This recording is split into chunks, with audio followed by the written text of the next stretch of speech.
মাদ্রাসা সম্পর্কিত কিছু কথাবার্তা বলার জন্য আমি অনুরোধ জানাচ্ছি। বিসমিল্লাহির রহমানির রহিম। নামাতুহু সাল্লাল্লাহু রাসূলুল কারীম। আম্মা বাদ। সমস্ত প্রশংসা সেই মহান রাব্বুল আলামিনের জন্য, যিনি আমাদিগকে আশরাফুল মাখলুকাত করে সৃষ্টি করেছেন। অতঃপর হাজার হাজার দুরূদ করি সেই মহানবী সাল্লাল্লাহু আলাইহি সাল্লামের উপর, যিনি আমাদেরকে আমাদের ইসলাম নামক একটি পাথর দিয়ে পথে মুক্তি আমাদেরকে ছেড়ে দিয়েছেন, যাতে করে আমরা আল্লাহর অনুগ্রহ লাভ করতে পারি। এই জন্য ওনার প্রতি হাজার হাজার দরুদ ও সালাম। আসসালামু আলাইকুম। সম্মানিত উপস্থিতি,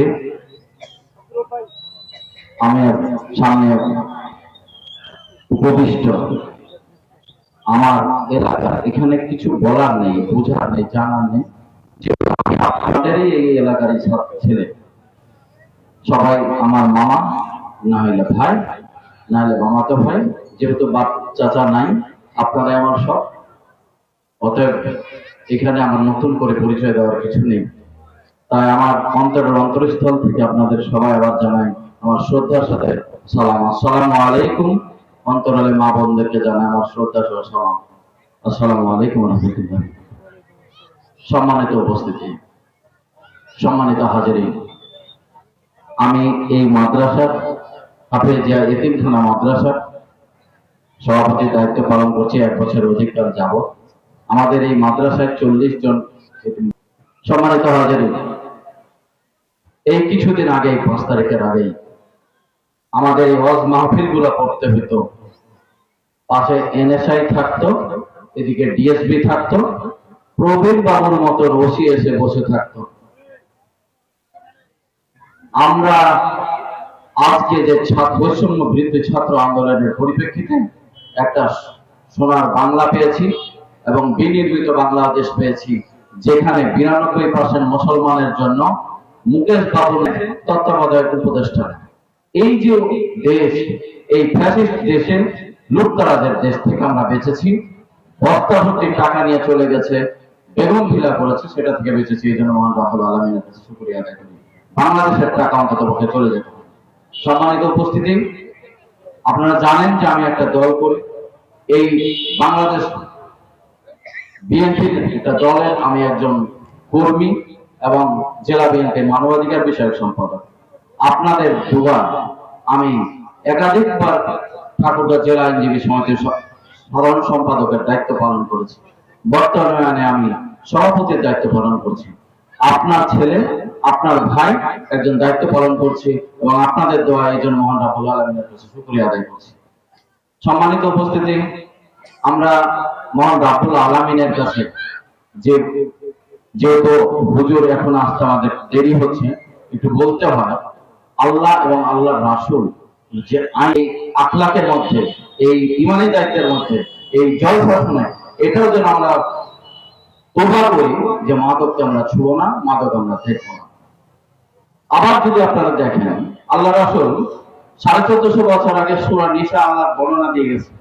মা কতটুকু পাবে, বোন কতটুকু পাবে, ভাই কতটুকু পাবে, চাচা কতটুকু পাবে, সূরা নিসায় বর্ণনা দিয়ে গেছে। আমরা ওই বর্ণনার আলোকেই আজকে বাটোয়ারা মোকদ্দমা তৈরি করে ওই বাটোয়ারা মোকদ্দমা করে। আরেকটু আপনাদেরকে একটু আইনের কথা বলি। আল্লাহর রাসূল এবং আল্লাহর যে আইনগুলো আমাদের বাংলাদেশ প্রচলিত আছে, এই রাজত্ব যেন আর ফিরে না আসে, এই জন্য আমাদেরকে সবাইকে সজাগ থাকতে হবে। আমাদেরকে থাকতে হবে এই জাতি যেন সুশৃঙ্খল জাতি হয়, এই জাতি যেন ইসলাম দ্বারা ক্ষতিগ্রস্ত না হয়, এই জাতি যেন ভারতের আগ্রাসন দ্বারা ক্ষতি না হয়। আমরা প্রতিবেশী রাষ্ট্রকে আল্লাহ রাসূল প্রতিবেশীর হক আদায় করতে বলেছে। আমরা কোনো প্রতিবেশী তো আমাদের কাছে আছে।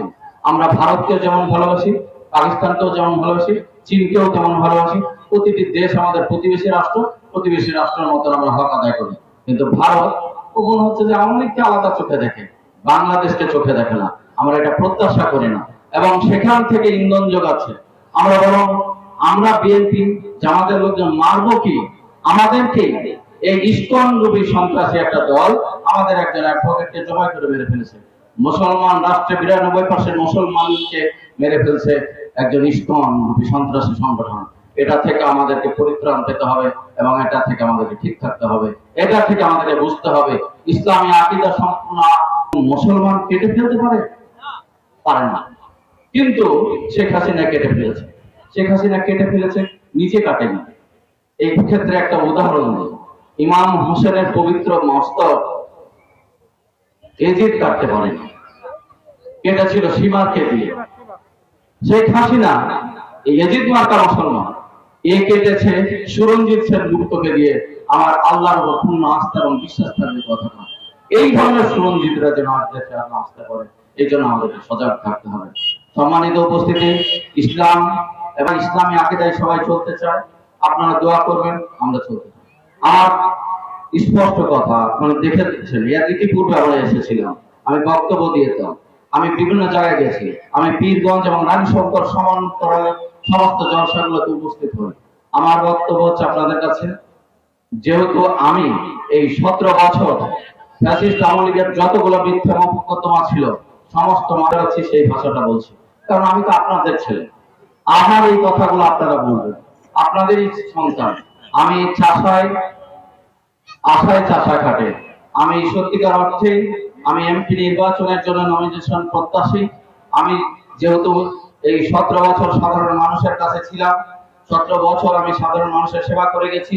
আমি দল মত নির্বিশেষে সমস্ত জায়গায় আমি প্রস্তুতি নিয়েছি। আপনার ছেলে হিসাবে, আপনার ভাই হিসাবে, আপনাদের ছেলে হিসাবে, আপনাদের ভাই হিসাবে আমি আপনাদের কাছে দোয়া চাচ্ছি। আমি যদি নমিনেশন পাই, আমি এমপি নির্বাচন বিএনপি থেকে করবো ইনশাআল্লাহ। সম্মানিত উপস্থিতি, শুধু চাই আপনাদের দোয়া।